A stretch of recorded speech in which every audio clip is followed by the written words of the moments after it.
It's just more questions. Okay, the property. Okay, property appraisal. What is an appraisal? What is the difference between an appraisal and a home inspection? Appraisal assigns value to the house, financial value. Yes, the appraisal looks at the comparable sales, right? And then it assigns financial value to that property based on a snapshot of that point in time, right? Many sellers, that was the joke on social media, right? Sellers in 2023 who wanted to sell in 2020 crying, right? Because the home value had dropped quite a bit. And now not only were they selling for a little bit less, they were probably giving $40,000, $50,000 in seller's credit to try to help some buyer who was trying to get a 2-1 buy down, right? So all of these creative things. So that's what and then the other thing it will do is it will take a look at health and safety issues only. So if there is a health and safety issue, the appraiser is going to call it out. The home inspector is going to do other stuff. He's going to walk around. He's going to flush the toilets, all of that stuff. We had an appraisal, and so funny. We had an appraisal, and the seller's agent called us up afterwards, and he was like, why is the appraiser telling us to fix this toilet? That's none of their business. This should be home inspector stuff only. Why is the appraiser calling us out and then making us fix this bathroom and this toilet? And it's because when they were showing the house, the seller's agent had put a big sign in the bathroom that said, do not use toilet, the plumbing's all messed up. So, note to self, right? If you don't want the appraiser to put something in the appraisal, do not post a big sign that says the toilet is all busted up, don't use this. So, right? And then be mad at the lender and be mad at the appraiser because we found your big old note, right? So, but that's an example of how that goes. Now, when it goes to appraisers, 1 mile radius, they're supposed to look in a 1 mile radius from the subject property and comps within 6 months. Okay. Subjective.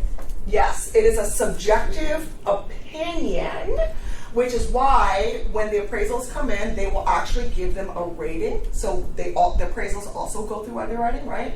And when they go through underwriting, they will give them a rating. And based upon the rating, it will figure out, basically, it rates the likelihood of fraud in that report, because it is still possible with this being a small town that the appraiser that goes out is somebody that you know, and you're like, you know.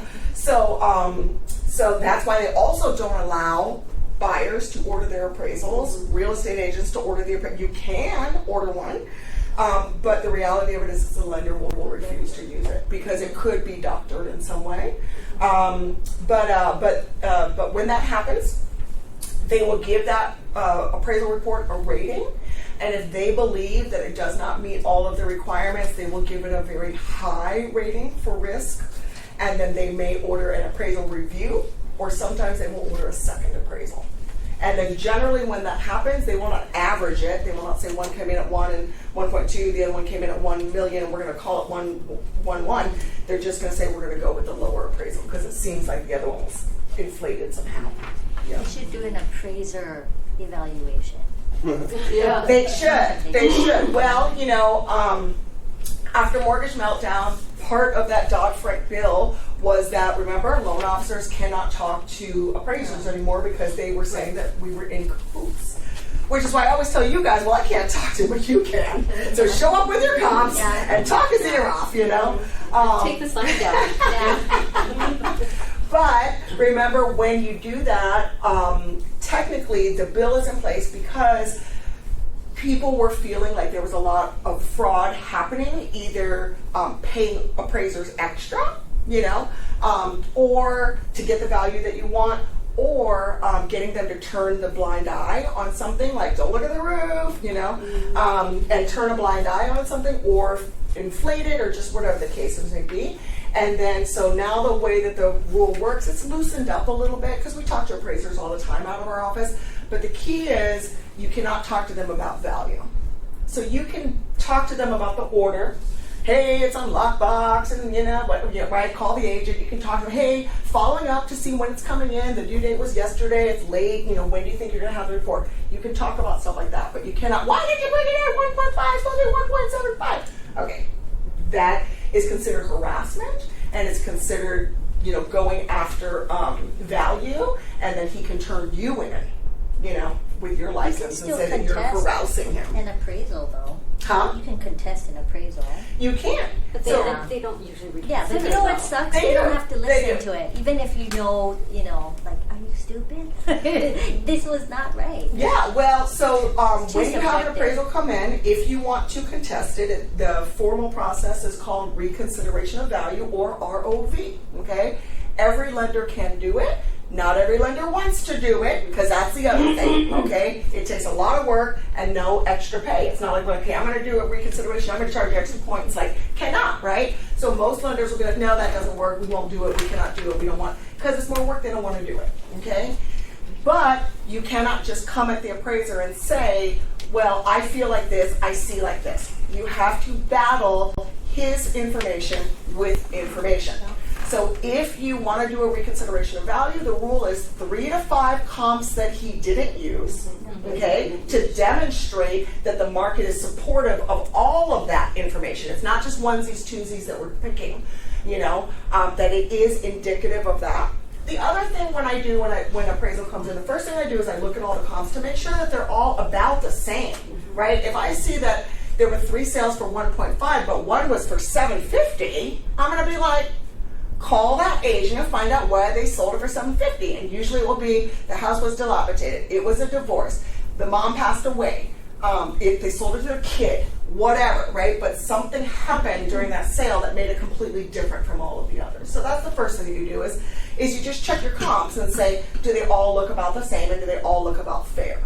And then you can get into these semantics about, well, this one's got an ocean view and all of that stuff. But the reality of it is you've got to have the additional comps to support all of that stuff. And we do reconsideration of values all the time, because in this market it's happening all the time, especially in the cases we've already talked about, gift of equity, all that stuff. You've got low sales happening all the time. So you've got to look at all that stuff and just see what's going on. And then if you do have a case, you get with the lender should get with the real estate agent and then say, Sherry, provide to me 3 to 5 different comps. We're going to do a write-up as to why it's different. Mine's 1,300 square feet. This one's 1,300 square feet. The other comp that was low was only 700 square feet, right? You do a little write-up and then you submit it. And then they have the opportunity to reconsider, and then you ask them nicely to reconsider that value. And then they get to rebut it. And then you get to do that one time. So you cannot just keep badgering that guy, right? Like, you send him everything, he reconsiders, and then if he says, you know what, based on these reasons, I do not feel that the value is different, the pool is non-permitted. The extra bedroom that you want me to count is non-permitted. The roof really is falling down, and the reason why I'm not changing it is for these reasons. And all of that is being facilitated by an appraisal management company. So if they want to stay licensed, they've got to be fair about it. And there have been instances where it was deemed unfair. So we had a case in the Big Island where the one appraiser that got sent out, I guess the real estate agents were like, we hate this guy, he was always so mean. And then he brought it in super low, and then we're like, don't worry, we're going to do a reconsideration of value. He has to reconsider it. And then so he came back and he was like, absolutely not, because the agents were actually calling him and back, and they all knew each other. And so he was kind of like putting his foot down to be mean to them again. Yeah. But anyway, based upon the information that happened, and then while we were going through all of this, some new comps closed. Because remember, that's the other thing, the agents were saying was, this is listed and that's listed and this is, well, until it closes, right. It's not a comp, no. Right? It's a listing, but how many listings go for below, at, or above, right? So until it sells, that doesn't stop.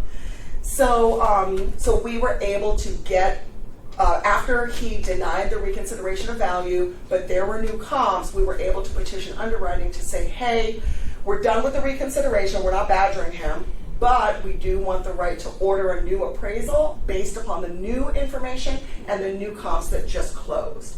And we do want to do that with a different appraiser, and that was allowed, and then we did proceed, and it did come up by like 80 grand or something, but that was enough to close the gap for the buyer and seller. Fired. Yeah. Exactly. There are guys that should be fired. Well, you know, there Yeah, is they're retiring. since they thank put God. that law out that you cannot talk to them, Yeah. sometimes they do the opposite, right? Instead of being cool, they're like absolutely being uncool. And then the minute that you say something like, "Hey, can you take a look at this thing?" That don't badger me. Do not harass me. This is harassment. And you're like, "I didn't say anything about value." So I'm just asking you why you didn't include the pool. But yeah. So it just depends. It's an industry with a lot of vendors and a lot of personalities. So appraisers a little more strict. The requirements are stricter. Yeah. So when you become an appraiser, everybody gets a conventional. Okay, that's what everybody goes for. And then if you want to specialize, you get FHA, and then you get VA, and then you get commercial, right? That's the big dog, right? Mm-hmm. But that's the different levels of appraisership, basically, and the different levels of licensing and certifications. And then, so what happens is the VA has a stricter criteria. Mm-hmm. And the reason why is the loans are zero down, and these homes are supposed to be ready to move in for the VA family. When a military family moves to Hawaii, how many years they got? 3 to 5. 3 or 4 or 5, sometimes depending upon their branch, right? What happens if the house is so dilapidated they have to rebuild the whole thing and they can't get permits for 3 years from DPP? Where are they going to live? Right? And then after they do all that, how are they going to sell that house or rent that house or whatever they want to do to move on to their next station? So that's why they have to be strict. Because these are zero down loans. These are people who are getting in with very little down payment. They're not supposed to be buying a house that they have to put 50 grand into that they can't live in for a year and all this stuff. Like that negates the whole VA thing. And so they have a very strict rule on what they believe to be safe and sound. And so things could come up like the windowsill has peeling paint, right? Where conventional, they're like, who cares? But VA, they're like, you know what? This veteran needs to have a really safe place to live. So yeah, Protect their vets. Yeah. That's the reason why. So and same with FHA. FHA is stricter than conventional. So every level of appraising has different rules. Okay, so this is what page 2 of an appraiser looks like, right? Is going to be the sales price coming in here, and this is your home, so this will usually say subject, and then it will have comp 1, 2, 3, 4, 5, 6, 7, and then probably some listings. Okay, usually they've got to have 3 to 5 good comps, and then if they want to show a trend, they may include some listings, but then the listings will say not closed yet but showing trend. And then what they'll do is they'll take a look at the very basic things. What's the square footage of the property, right? And then what they do is based upon the price that it's sold. So like the subject property sold for $200,000 and it's 1,600 square feet. This one sold for $185 and it's 1,800 square feet. So they're going to actually minus out the adjustment because this is larger compared to this. See what I mean? So it's like the opposite. So where most people would say, oh, well, why isn't that a plus? It's because they're adjusting this to this. So they're saying that if this property sold and it's larger, then technically this smaller one would have to come down to meet it. And then they'll do all the other stuff. Whether it's not, this has got a basement, but they'll do all the other stuff. View, bedrooms, all of that different stuff, right? Garage, everything that you can imagine. They've got that whole long list. And then down here is after they reconcile everything, what is the average cost? And it does take into consideration things like that you are willing to pay a premium for an ocean view, right? And then you can get into that fight about, well, what's that ocean view worth? Is it a peekaboo that's worth 50 grand, or is it a sweeping ocean that's worth $250?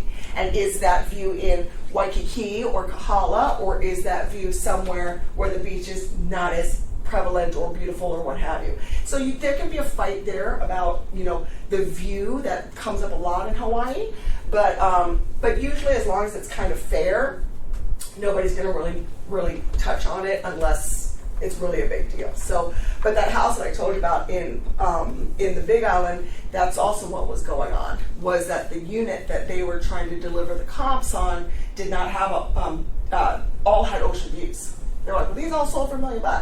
You know, why did ours come in at 780? It's like, well, those are sweeping ocean views. One of them's even being used as an STR right now. And then yours is like over in the neighborhood with like no view, right? Like, so completely different properties. So once again, like properties. They're going to be looking for like properties. Loan to value ratio. So this happens up quite a bit. Appraisal comes in low. When the appraisal comes in low, what does the bank lend up? Their purchase price or the appraisal value? Appraisals. The appraisal value, okay? So if the purchase price is $200,000, in this instance, got to be a leasehold condo, but if it comes in at $200,000 and the appraised value comes in at $190,000, we are only going to lend on that $190,000. We're going to perform the calculation on that. It's okay if you want to pay a premium for that property because it's the only one left or it's in your neighborhood, you really, really want it. It's okay to pay that premium. So when everybody was paying $100,000 more, that's fine. They wanted to bring in the cash. They wanted to secure those units. And as much as everybody was making fun of them during 2020, guess what happened now? They all got equity again, right? Because the homes did come up. And if you attended our classes during the pandemic, or after the pandemic when we were allowed to have classes, you know, we would have talked about the bid over asking and how many months you needed to stay at the appreciation rate, how many months you needed to stay in that property before you broke even. And believe it or not, sometimes when people were coming in with 50, 60, 70, 80,000, we'd run the calculation based on the zip code and it'd be like 6 months you'd break even. Like it was so small. Because the homes were appraising and selling at like $10, $20, $30, $40, $50,000 per month more than they were before. Okay, loan to value basically just means what is the amount of the mortgage loan compared to the appraisal value. And then the difference, right, would be your down payment. Okay, so when we borrow at 80% loan to value, that means that you have 20% equity or 20% down payment. Sorry, so appraised value is less than purchase price. The person just has to pay that premium themselves out of pocket at closing. 3 ways. Oh. Buyer comes up, seller comes down, or they meet somewhere in the middle, which is generally the way that it works. Unless you really are selling premium property and then the buyer's willing to come up with, but it can go either way. Okay. Yep, either the seller has to come down or the buyer has to come up. And you and I did one where the seller came down. And they came up a bit. Yeah, I think they met right in the middle. But So yeah, well, we knew it wasn't going to price for that. We took the offer anyway. Yeah, exactly. Well, you know, and that's a strategy, right? Do whatever you can have to do because it was Coolima Estates, which everybody wants, and But there are no other sometimes you just comps. gotta get in. There were no other comps, Yes. so I couldn't like pull something out of my hat. We needed to appraise at this. Yes. It wasn't going to happen. Yeah, but that's what, as a buyer strategy, that's what you do, right? It's just do whatever you got to do to get in there. We'll hit them up on the J1, and then we'll hit them up again when the appraiser comes, right? We waived everything right off the bat. So we're like, all right, we'll come down a little bit. Exactly.